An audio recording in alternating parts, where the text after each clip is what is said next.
बोलो जयकारा बोल मेरे श्री गुरु महाराज की जय। सभी गुरुमुख प्रेमियों से सप्रेम जय सच्चिदानंद।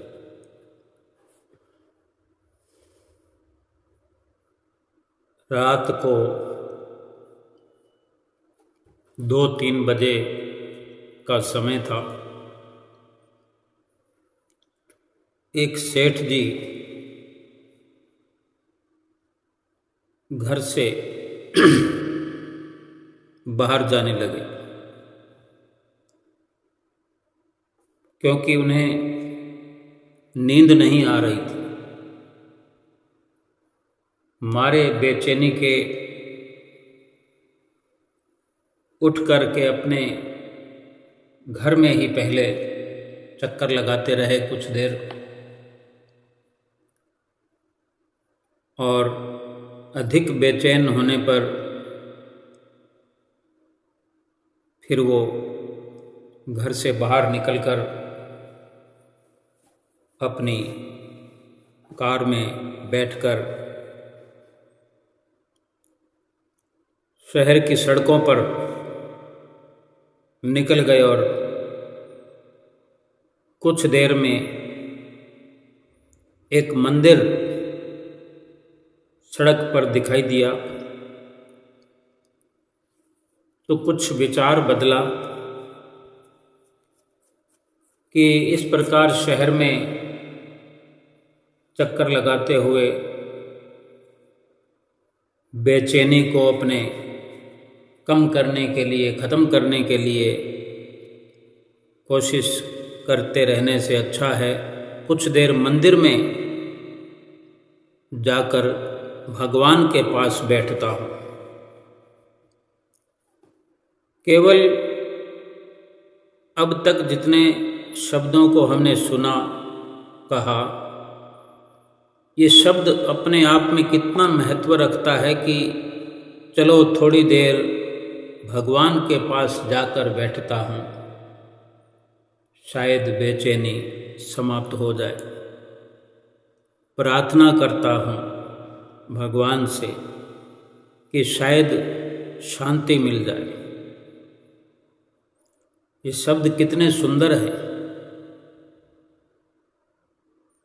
और यही विचार उसके अंदर चल रहे थे और वो मंदिर के आगे अपनी गाड़ी को रोक करके कार से निकलकर मंदिर के अंदर गया। भगवान के नज़दीक जाकर देखता है कि एक दूसरा व्यक्ति पहले से ही भगवान की मूर्ति के सामने बैठा हुआ था। चेहरे पर उसके उदासी थी, मायूस हुआ, भगवान को ताक रहा था, देख रहा था। आंखों में करुणा दिखाई दे रही थी। सेठ का फिर विचार बदला और उस व्यक्ति से पूछा कि क्यों भाई इतनी रात को मंदिर में क्या कर रहे हो? रात के 3 बज रहे हैं, आधी रात है।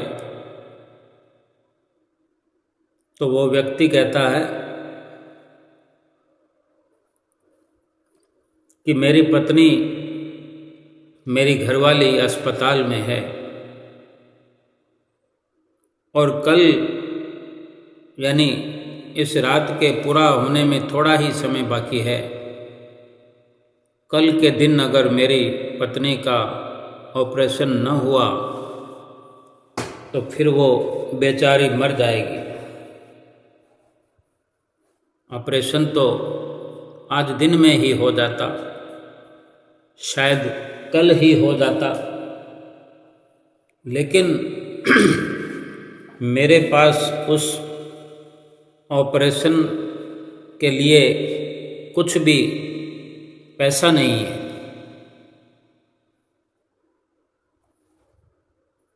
तो सेठ जी ने उसकी जो बात सुनी, अपनी जेब में हाथ डाला और जितने रुपए थे बिना गिनती के उस व्यक्ति को दे दिए सेठ जी ने। और रुपये देख करके उस गरीब व्यक्ति के चेहरे पर चमक आ गई, उदासी गायब हो गई। उसको बिना गिनती के ही रुपए देख करके समझ आ गया कि मेरे लिए इस वक्त ऑपरेशन का पर्याप्त खर्चा आ गया है। लेकिन सेठ ने अपना कार्ड दिया जिस पर फ़ोन नंबर और पता ठिकाना लिखा था। कार्ड देते हुए सेठ जी ने कहा उस गरीब व्यक्ति को कि ये मेरा फ़ोन नंबर और पता है, अगर और ज़रूरत हो तो बिना किसी संकोच के बताना और पैसे दे दूंगा। तो उस व्यक्ति ने, गरीब आदमी ने, वो कार्ड, पता ठिकाना और फ़ोन नंबर वाला वापस देते हुए कहा कि मेरे पास उसका पता है, इसलिए इस पते की ज़रूरत नहीं है सेठ जी। तो बड़ा हैरान होकर सेठ जी पूछते हैं, भाई किसका पता है तुम्हारे पास? तो वो व्यक्ति कहता है, मेरे पास उसका पता है जिसने रात को 2:30 बजे आपको यहाँ भेज दिया मेरी मदद करने के लिए। इतने अटूट विश्वास से सारे काम पूर्ण हो जाते हैं। भगवान का भक्त चाहे कितना ही संसार की ओर से निराश हो जाए, सब ओट आश्रय छूट जाए, लेकिन भक्त का भगवान पर अपना अटूट विश्वास जो होता है, उसकी याद जो होती है, उसके सारे काम पूरे करने के लिए पर्याप्त है। हर दुख मुसीबत से भगवान अपने भक्त को बचाता है, उसकी मदद करता है, सहायता करता है। दुख में भी उसके साथ और सुख में भी उसके साथ हर वक्त हर घड़ी रहता है। वो व्यक्ति भगवान के चरणों में बैठा हुआ अपना दुख बयां कर रहा था। भगवान ने उसका काम कर दिया। जो सेठ रात के 2-3 बजे बड़ी बेचैनी की दशा में, इससे बढ़कर बेचैनी और क्या हो सकती है कि अपना इतना बड़ा बंगला छोड़कर सड़क पर घूम फिर कर सुकून की तलाश कर रहा हो, अपनी बेचैनी को दूर करने की कोशिश कर रहा हो, और उसी राह चलते मंदिर का दिख जाना, मंदिर में उसका रुक जाना, मंदिर के अंदर जा कर के उस व्यक्ति से मिलना, उसका दुख मिटाने का प्रयास करना, कोशिश करना, ये भी तो भगवान की प्रेरणा है। उसको सुकून की तलाश थी, बेचैनी हो रही थी, नींद नहीं आ रही थी। ये कोई छोटी मोटी बात नहीं है। आज हजारों लाखों करोड़ों लोगों को सब कुछ होते हुए भी नींद नहीं आती। गरीब यूं ही परेशान होते हैं और अमीर यूं परेशान होते हैं। लेकिन जो प्रभु के सहारे हैं, जिसको प्रभु का ओट आसरा है, जो चक्कर लगाते हुए प्रभु के द्वार पर आ जाते हैं, न उनका दुख रहता है, न उनकी बेचैनी रहती है। रुपए की ज़रूरत वालों को रुपए की ज़रूरत पूरी हो जाती है, सुकून चाहने वालों को सुकून मिल जाता है, शांति मिल जाती है।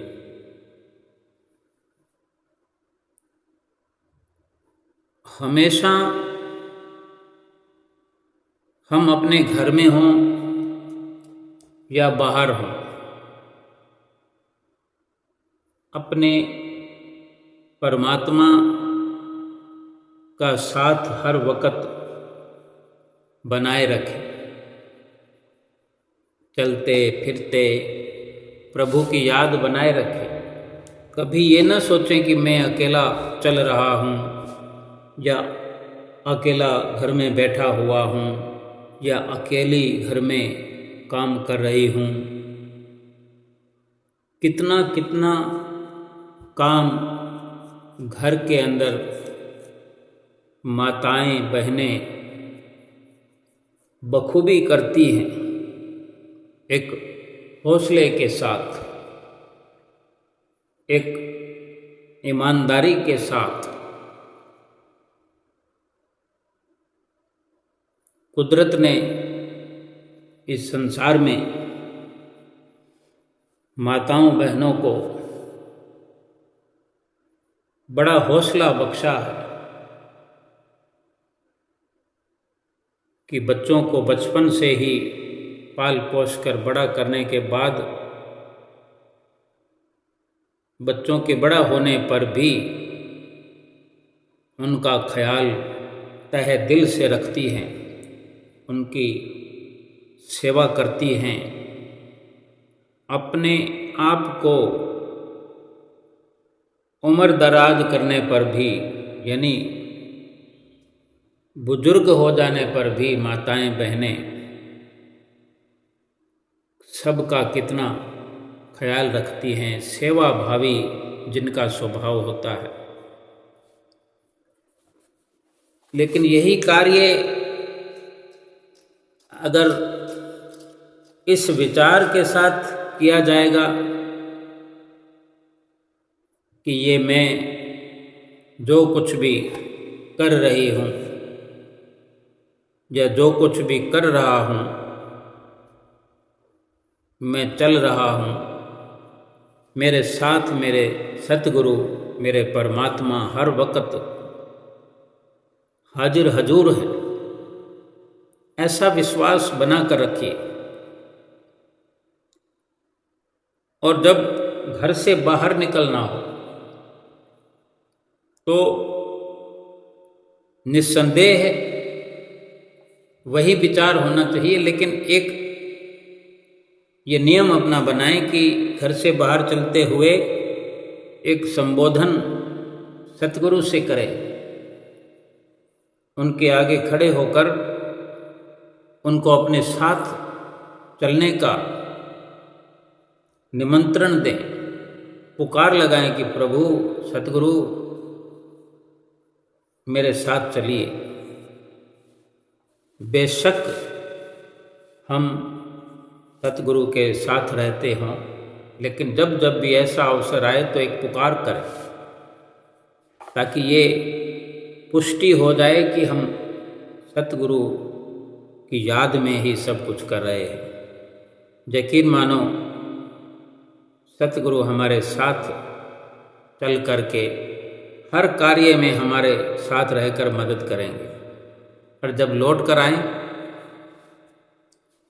तो वहाँ विराजमान सतगुरु से आकर फिर संबोधन करें, पुकार करें कि मैं लौट कर आ गया हूँ, आप मेरे साथ थे।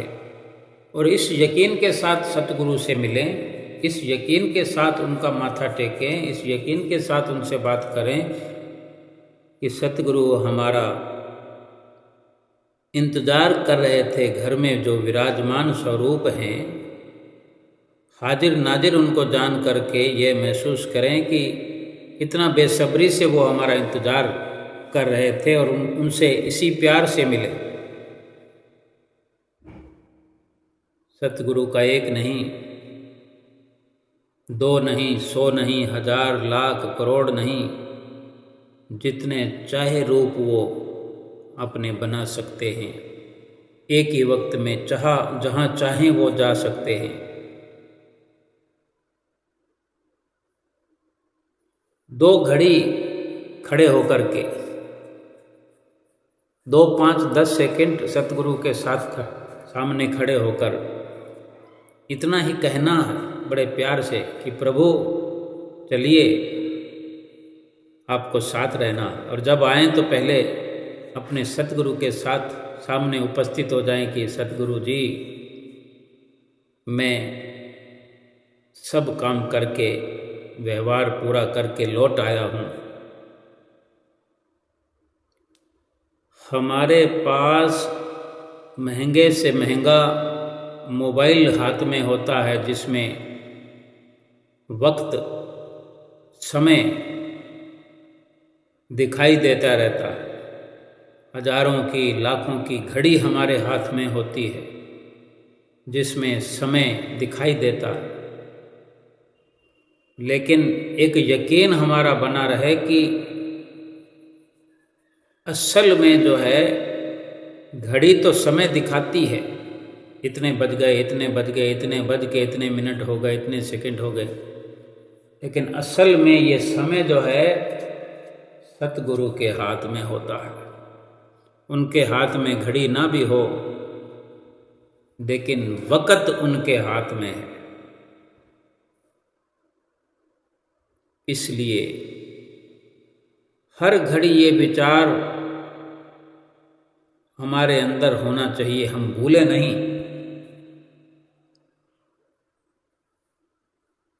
क्योंकि जो प्रभु इस दुनिया में हमें भेज करके सतगुरु के हवाले कर देता है, आज अगर हम सतगुरु की शरण में हैं, उनके ओट आश्रय में हैं, तो ये सारा कर्म प्रभु का है।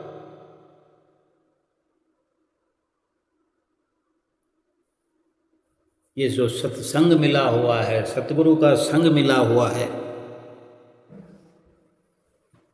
श्री रामायण में भी कथन है कि बिन सतसंग विवेक न होई, राम कृपा बिन सुलभ न सोई। कि उस परमात्मा की, उस राम की कृपा के बिना सत्संग की प्राप्ति नहीं होती और सत्संग की प्राप्ति हुए बिना ज्ञान नहीं होता।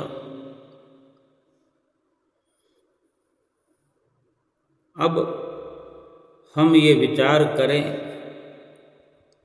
कि हमें जो सतगुरु की शरण मिली है, जब से मिली है, जिस दिन से सतगुरु को पाया है, तभी से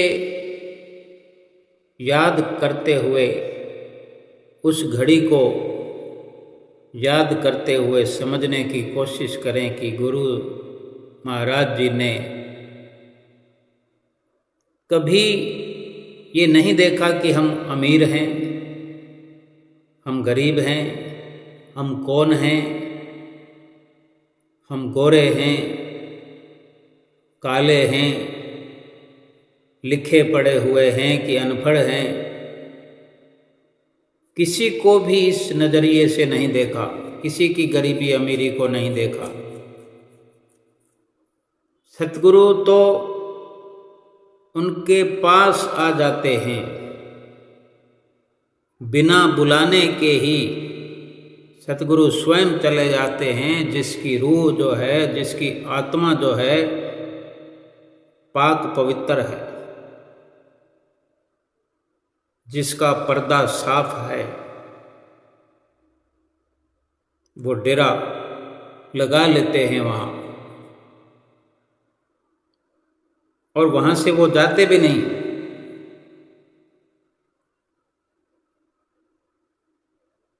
और अमीर बोल के किसी के पास नहीं जाते, गरीब बोल के किसी को छोड़ते नहीं। भाई ये गरीब है तो इसका घर छोड़ दिया जाए।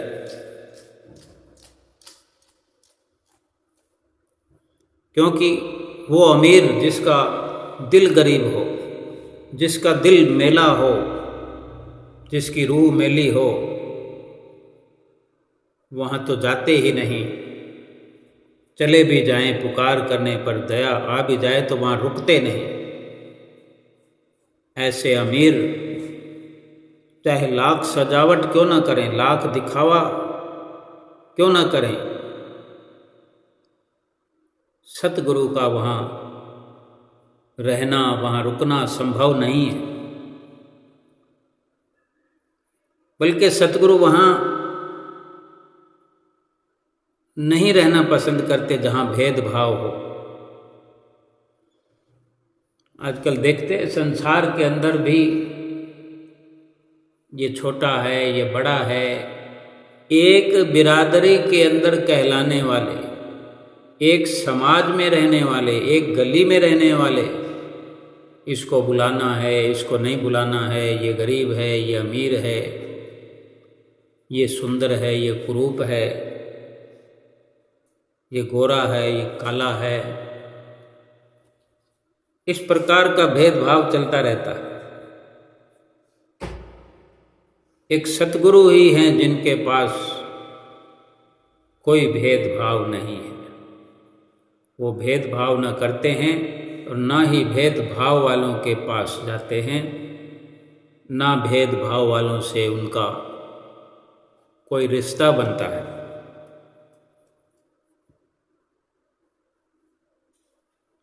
और सही मायने में सतगुरु जो हैं पहले पहल गरीब के रिश्तेदार हैं।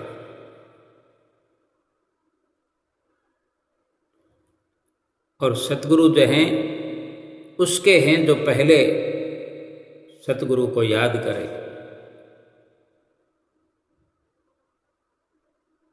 सब कुछ उसकी झोली में डाल देते हैं जो सतगुरु से सच्चा हार्दिक प्रेम करते हैं। और वैसे भी सतगुरु ने हमें जो नाम की बख्शिश करी है, नाम का ये उपहार दिया है, इससे बढ़कर दौलत कुछ और हो नहीं सकती, इससे कीमती कुछ हो नहीं सकता। ये हमारे समझने की केवल बात है कि हम कितना समझ पाए। जीवन में कितना कुछ हम खो चुके। अगर जीवन में अंधेरा है, अगर आज हमें लगता है कि जीवन में अंधेरा है तो प्रकाश अपने जीवन में लाइए, दिया जलाइए। अंधेरे को मिटाने में वक्त मत बर्बाद करिए, बल्कि दिया जलाने में वक्त लगाइए। दिया सतगुरु की शरण में ही जाने से जलेगा, अंधेरा अपने आप मिट जाएगा, अज्ञानता का अंधकार मिट जाएगा। सतगुरु के वचन जो हैं रोशनी का मीनार हुआ करते। हमारे श्री हजूर सतगुरु दाता दीनदयाल महाराज जी ने अनेक बार वचन फरमाए हैं कि दीपक गुरु का वचन है, लेकर चले जो हाथ, जगत अंधेरी कोठड़ी, कब हो न भटके पाथ। सतगुरु का जो वचन है ये रोशनी है, रोशनी का मीनार है। ये कोई 25-50 वाट का बल्ब नहीं है कि जहाँ रखेंगे वहाँ रोशनी होगा, बल्कि वो मीनार है कि उसके नीचे बहुत बड़ा एरिया, जैसे चौराहों पर जो कितनी ऊंची लाइट लगी होती है, दूर दूर तक उसकी रोशनी जाती है। सतगुरु के वचनों की जो रोशनी है वो कितनी दूर तक जाती है, ये नाप तोल का विषय नहीं है। हम कितना उससे लाभ उठा सकते हैं, ये हमारे मापदंड का विषय है, हमारे भाव का विषय। हम अपने भावों से, अपनी पवित्रता से सतगुरु के वचनों का कितना लाभ उठा सकते हैं जीवन में। अगर हम गरीब हैं, धन से गरीब हैं, रुपए पैसे से गरीब हैं, तो कोई फर्क नहीं पड़ता, क्योंकि धन पदार्थों की गरीबी कभी न कभी बदलाव ला सकती है। वो इंसान गरीब हो सकता है इंसान, लेकिन वो गरीब इंसान भी कभी भी अमीर बन सकता है। लेकिन मानसिक रूप से गरीब होने वाला, तंग दिल होने वाला, संग दिल होने वाला, यानी दिल से गरीब होने वाला कभी अमीर नहीं बन सकता। अपने दिल को राजा बनाकर रखिए। आर्थिक स्थिति भले क्यों ना गरीब हो, क्यों ना कमजोर हो, अपने दिल को सच्चा बनाकर रखें। सच्चे दिल का अर्थ है कि एक ऐसा दिल वाला जिसके दिल में केवल सच्चाई व सफाई हो, अपने और दूसरे के लिए ईश्वर को वही प्यारा है। किसी के लिए भी, चाहे हम धर्म से, किसी भी धर्म से, किसी धर्म के हों, कोई फर्क नहीं पड़ता।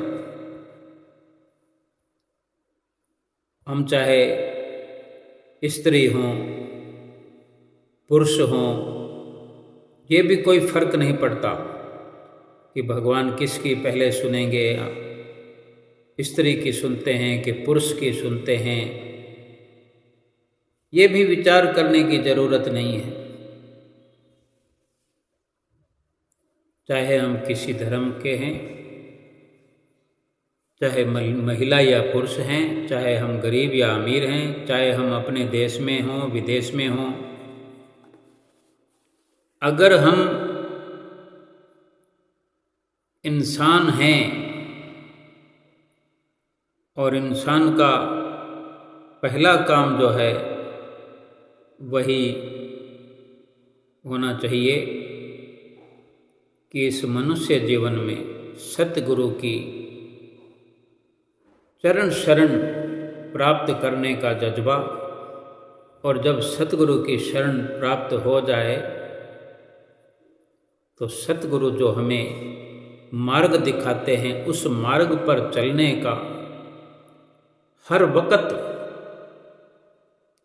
जज्बा बना रहे, शौक बन जाए कि मेरे सतगुरु ने कहा है इस सड़क पर चलने के लिए, इस रास्ते पर चलने के लिए, तो ज़्यादा से ज़्यादा मैं इस रास्ते पर चल करके सतगुरु का ही हुक्म बजा लाऊं।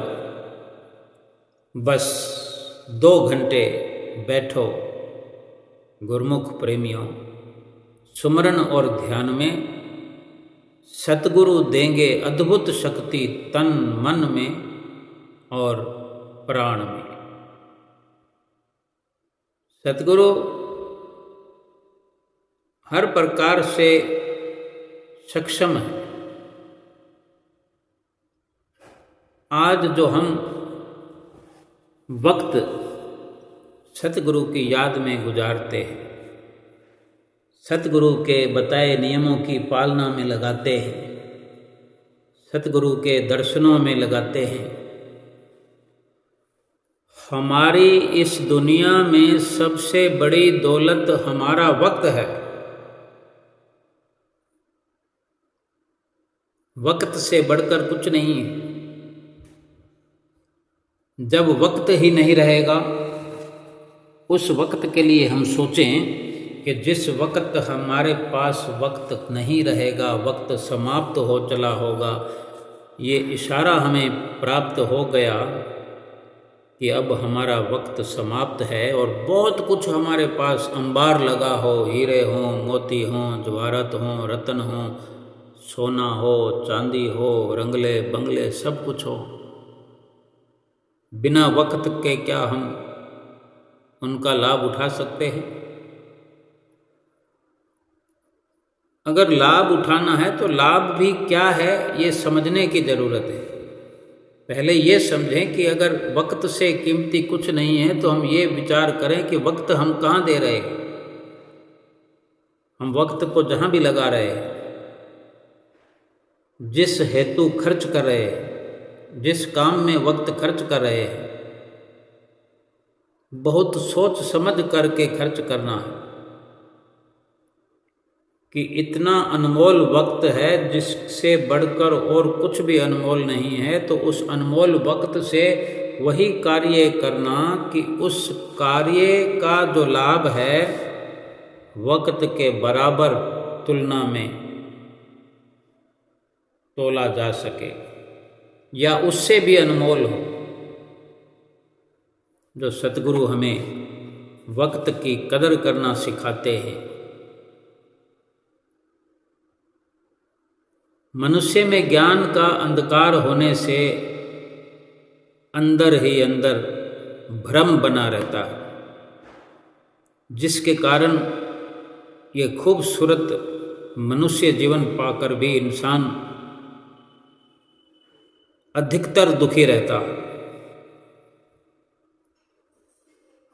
इसका दुख मिटाने के लिए, इस दुख की निवृत्ति के लिए उस ज्ञान की आवश्यकता होती है जो सतगुरु से मिलता है।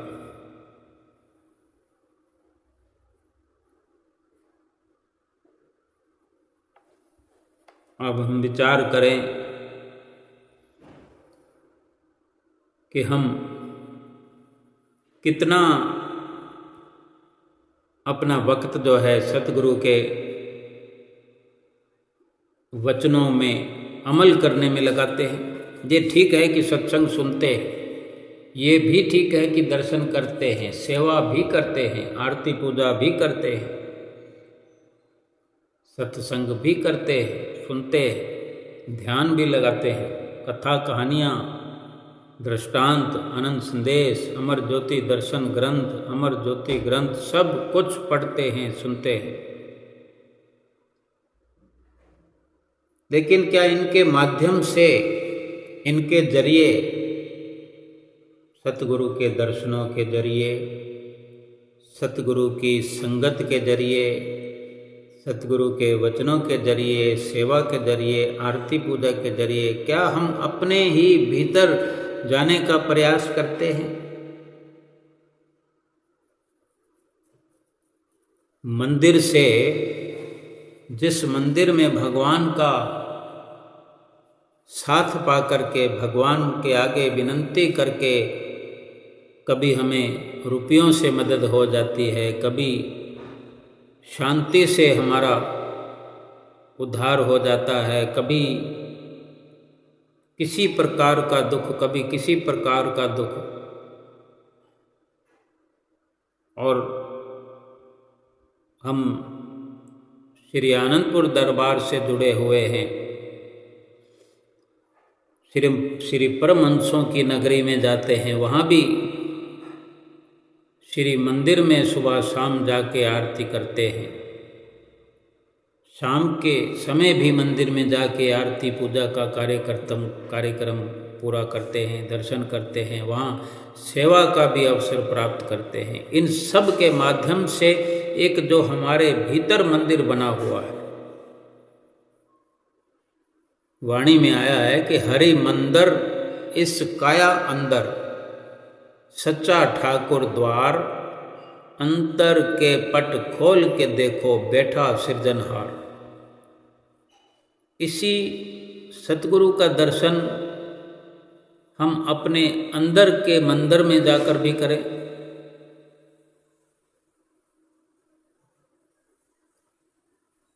ये सारी जितनी भी रचना सतगुरु रचाते हैं, श्री मंदिरों की रचना रचाई है, सेवा का ये सिलसिला चलाया है, भजन सुमरन सत्संग की हम पर दात लौटाते हैं, भजन करना जरूरी बताते हैं। ये सब किस लिए है? ये अपने ही अंदर पहुंचाने के लिए सतगुरु हमारा मार्गदर्शन करते हैं कि इस शरीर के अंदर भी मंदिर है, बल्कि वही मंदिर है। सच्चा मंदिर हमारे अपने अंदर है। हरि मंदिर इस काया अंदर, सच्चा ठाकुर द्वार, अंदर के पट खोल के देखो बैठा सृजनहार। जब सतगुरु के वचनों पर अमल करेंगे तभी अपने अंदर पहुंचा जाएगा। अपने अंदर पहुंच करके उस सतगुरु सृजनहार को हम अपने अंदर ही, अपने अंदर की आंख के द्वारा देख पाएंगे। संसार भर में दिल हम लगाते रहते हैं, संसार के रिश्ते निभाते रहते हैं, शरीरों की शादियां हो रही है, कभी आत्मा के बारे में विचार नहीं करते। सतगुरु जो अंदर हमें पहुंचाने का प्रयास करते हैं, हर वक्त अंदर जाने की प्रेरणा से हमें भरते हैं, अपनी आत्मा से मिलाना चाहते हैं, अपने आप से मिलाना चाहते हैं। ये आत्मा जो है कुंवारी है। अनेक प्रकार से हम सत्संग सुनते हैं कि ये आत्मा जन्म जन्मांतरों से ये 84 लाख योनियों में जन्म लेती रही, मरती रही। एक प्रकार का दुख है। आत्मा अजर अमर है, अविनाशी है, इसका विनाश नहीं हो सकता क्योंकि उस परमात्मा की अंश है। दुख सुख का भी असर उस पर नहीं होता, लेकिन जन्म दर जन्म इतने शरीरों को पाने के लिए जो कर्म जीव ये करता है, तो आत्मा को इतने शरीरों में रहना पड़ता है। अपना असल घर छोड़कर 84 लाख योनियों के शरीरों को घर बना करके ये आत्मा रहती है। ये कोई सुख वाली बात नहीं है, एक प्रकार की ये भटकना है। संसार के रिश्ते हम बनाते, महापुरुष फरमाते हैं रिश्ता रूहानी होना चाहिए, रूह का होना चाहिए। रूह का रिश्ता सतगुरु से हो सकता है। रिश्ता शरीर का शरीरों से, संसार में ये जो जितने रिश्ते हम बनाते रहते हैं, ये मेरा पुत्र है, ये मेरी पुत्री है, ये मेरा दामाद है, ये मेरी बहू है, ये मेरे माता हैं, ये मेरे पिता हैं, ये शरीरों के रिश्ते, शरीरों का शरीरों से संबंध है। ये संसार मिला हुआ है थोड़े अरसे के लिए, ये कर्म काटने का एक सफ़र है। ये संसार में एक उम्र जो मिली हुई है, श्वास मिले हुए, समय मिला हुआ, इस समय में ये लेन देन जो हम अच्छा बुरा सब करके आए हैं, किसी को हम दे रहे हैं। देखते हैं कोई बेटा ऐसा है जो माँ बाप की सेवा करता है, कोई बेटा ऐसा है जो माँ बाप से सेवा करवाता है, उम्र भर माँ बाप से लेता रहता है, माँ बाप परेशान होकर भी वो सब करते रहते हैं, दिल नहीं करता लेकिन फिर भी करते हैं। ये कर्म है, इसको चुकता करना पड़ता है, हिसाब किताब करना पड़ता है। कोई बेटा बनकर आता है, कोई बाप बनकर आता है, कोई माँ बनकर के, कोई बेटा बनकर, कोई बेटी बनकर, कोई दामाद बनकर, कोई बहू बनकर, कोई पोता बनकर, कोई नाती बनकर। ये जब सतगुरु के वचन रोशनी बनकर हमारे जीवन में आते हैं तब हम समझ पाते हैं कि संसार की असलियत क्या है। फरमाते हैं कि दिल भर जाते हैं और ये जिस्म मर जाते हैं। जहाँ जहाँ भी हमने आज तक दिल लगाया, सोचो कितनी बार हमारा दिल भर भर के आया। थोड़ी थोड़ी देर में दिल को झटके लगते हैं। एक अटैक तो वो है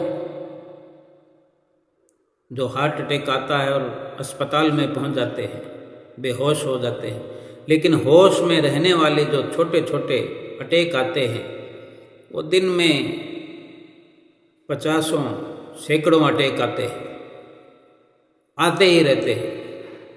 ये दिल भर जाना ऐसा ही है कि जिससे भी दिल लगाते हैं वहाँ से दिल भर जाता है, क्योंकि हर जगह से अटैक आता है,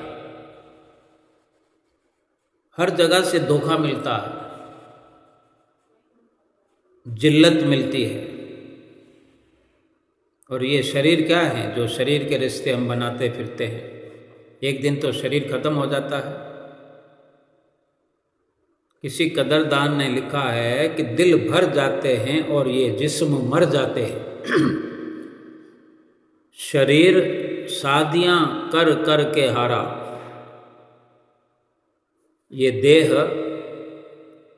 देह शादियां कर कर हारी, रही आत्मा सदा कुमारी।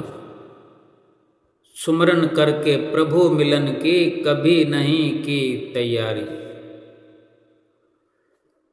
फरमाते हैं कि दिल भर जाते हैं।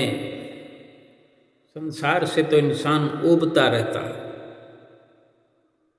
बोलचाल की भाषा में हम कहते ना, अब दिल भर गया है मेरा, अब वहाँ से मेरा दिल भर गया है। ऐसा करते करते एक दिन शरीर भी छूट जाते हैं। ये शरीर शादियाँ कर कर के हार जाता है। बड़े सत्य वचन लिखे हैं कि देह शादियां कर कर हारी, रही आत्मा सदा कुमारी। इस आत्मा की शादी कब करवाएंगे परमात्मा से? हर किसी की आत्मा जो है वो कुंवारी है। अगर परमात्मा से मिलने की तैयारी नहीं है, वो तैयारी सुमरन करके पूरी होगी। सुमरन करके प्रभु मिलन की कभी नहीं की तैयारी। अगर हम सुमरन कर रहे हैं, सतगुरु के वचनों पर अमल कर रहे हैं, तो ये प्रभु से मिलने की तैयारी है। आत्मा की शादी करने की तैयारी है। आत्मा को परमात्मा से मिलाना है और अपना जीवन सफल बनाना है। जन्म मरण के चक्कर से मुक्ति पाना है। जिस भी तरह से हम समझें, हमें संत महापुरुष समझाते हैं, समझा रहे हैं। इस जन्म में हमने शादी कर ली, फिर अगला जन्म मिलेगा, फिर उसमें भी शादी करेंगे। आत्मा तो वहीं की वहीं पड़ी रहेगी, कुंवारी की कुंवारी। हमें जो सुमरन के माध्यम से अपने अंदर का रास्ता बताते हैं, आत्मा से जान पहचान, आत्मा की पहचान कराने के लिए जो हमें सतगुरु हर वक्त संदेश दे रहे हैं, यही तो प्रभु से मिलने का एक इशारा है कि अपनी आत्मा को पहचाने, अपने आप को जाने। आत्मा को जानेंगे तभी आत्मा की हमें समझ आएगी, अपने काम की समझ आएगी, अपने आप की समझ आएगी। या केवल शरीर की जानकारी करते रहेंगे। जहाँ भी चार लोग मिलकर बैठ जाते हैं, चाहे पुरुष हों, चाहे स्त्री हों, चाहे बच्चे हों, शरीर से हटकर कहाँ बात होती है? शरीर के संबंधी बातें होंगी, शरीर का मनोरंजन, शरीर का खान पान पहरान, क्या खाते हो, आजकल क्या चल रहा है, क्या पहनते हो, कौन सा फैशन चल रहा है। जितना भी पसारा है, जितनी भी वार्ता है, सब शरीर के निमित्त ही हम करते रहते हैं। आत्मा के लिए जिक्र तो तभी होगा जो आत्मा को जनाने वाला होगा, आत्मा को आत्मा की ओर ले जाने वाला होगा। वो तो सतगुरु हैं। परमात्मा ने अपनी ड्यूटी कर दी है।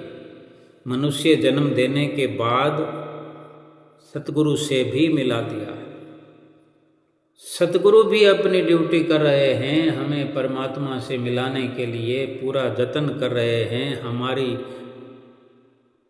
सुबह शाम संभाल कर रहे हैं, याद दिला रहे हैं, परमात्मा से मिलने का हमें पैगाम दे रहे हैं।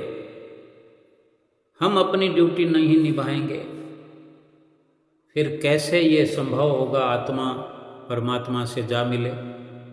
कैसे मुमकिन होगा? परमात्मा ने हमें जन्म भी दे दिया, परमात्मा ने ये अवसर बना दिया कि वक़्त के सतगुरु हमें मिल गए हैं। क्या सारी दुनिया में सबको सतगुरु मिले हैं जो 84 लाख योनियों से निकाल करके परम धाम में हमारी आत्मा को ले जाएं? ऐसे सतगुरु क्या हर किसी को सुलभ हैं, मिल गए हैं? देखते नहीं संसार की क्या हालत है।